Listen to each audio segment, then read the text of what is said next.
Hi everybody, today in front of me I have this VIVO Y76 smartphone, and in this video we would like to show how you can block all spam and robocalls on this device. So first of all, open up the dialer app, the phone app. It looks just like this. On the top right corner, tap on the three dots, choose settings.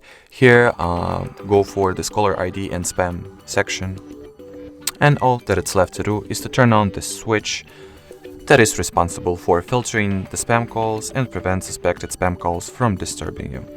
So that was pretty much it for this video, guys. Thank you so much for watching. If you found this tutorial helpful, don't forget to leave a like, comment and subscribe. Bye bye!